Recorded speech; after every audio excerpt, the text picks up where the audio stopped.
Chapter 4. After Cliff had been striding along for an hour or two, Oliver saw a shape on the sea ahead, then another.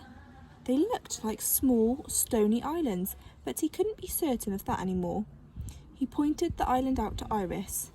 Are they more rambling isles? The mermaid peered in the direction he was pointing. I think they were once, she said, but they've settled now. What does that mean? It means just what it sounds like.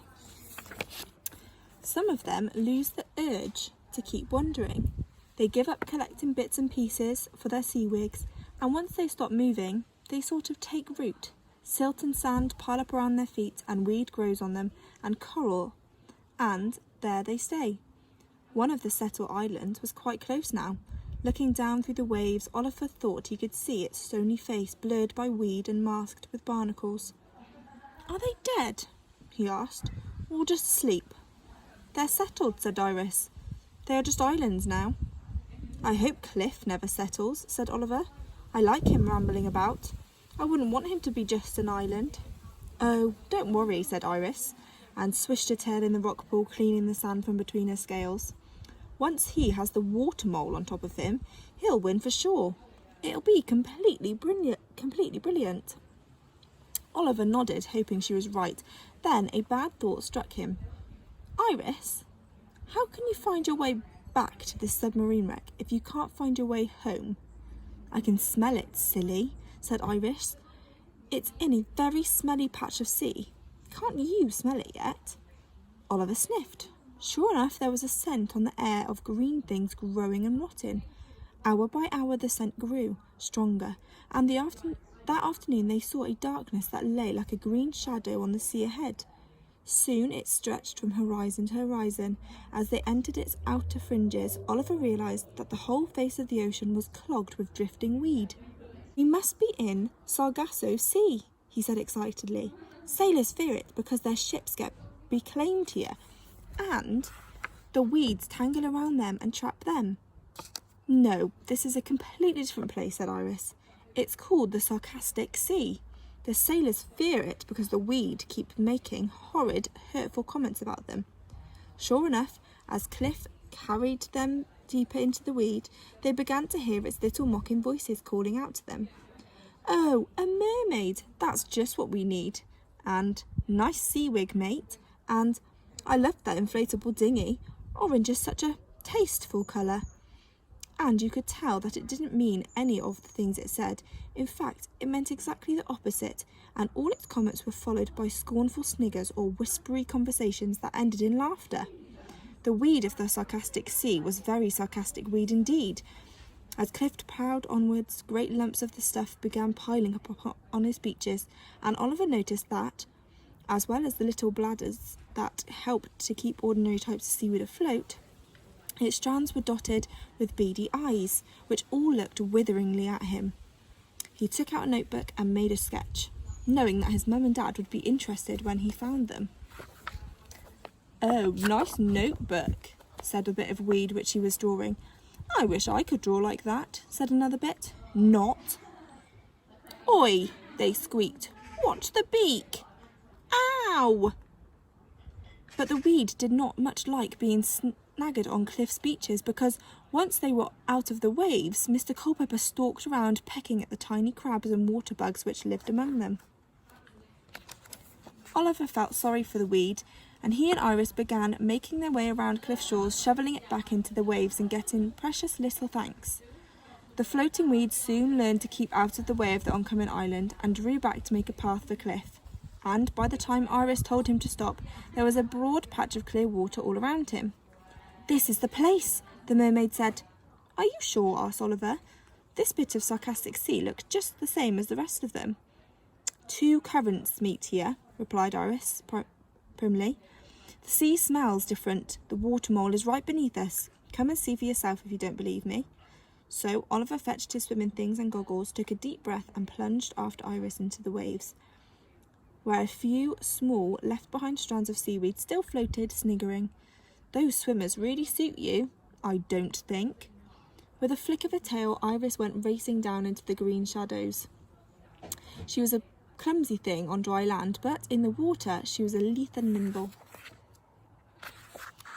Oliver struggled after her, down past Cliff's huge, watchful face, till far below he started to make out the summits of drowning mountain rising dimly from the ocean depths. By the time he saw them, the breath that Oliver had taken before he dived had almost run out. His eyes bulged and his heart hammered. Bubbles seeped from the corner of his mouth and swamped towards the surface like silver jellyfish. Then, in the last instant before he had to follow them, he glimpsed the wreck.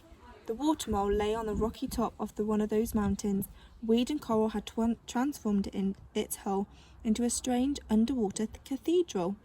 Fish darted in and out of the shattered windows at the stern, and an eel, as stripy as a gypsy's stocking, had tied itself like a bow around the figurehead. Iris bumped into the cabin, groped her way up the ladder, and perched on the top, beaming up at Oliver to say, "I told you so."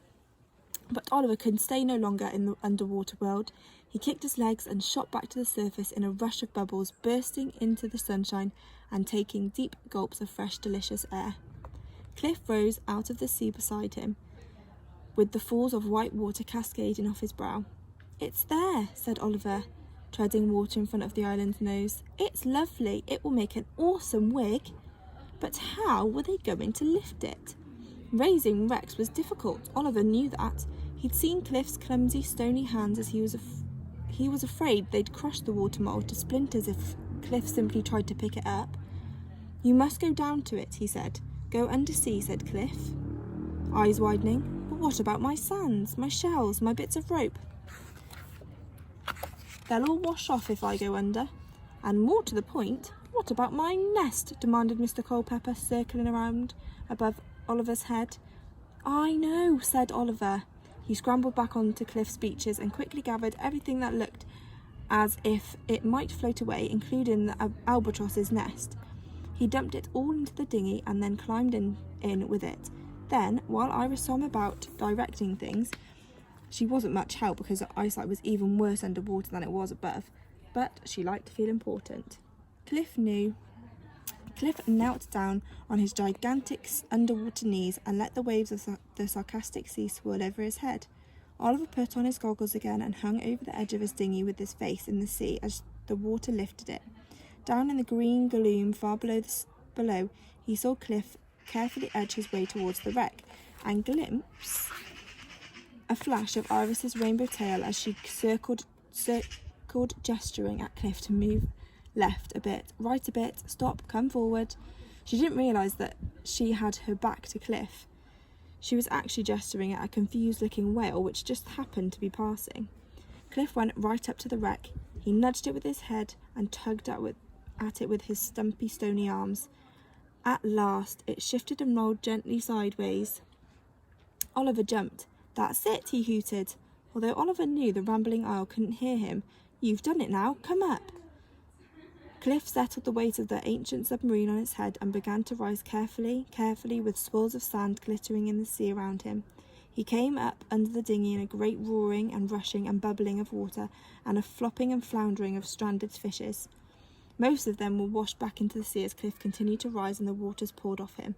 Soon there was a beach beneath Oliver's dinghy again.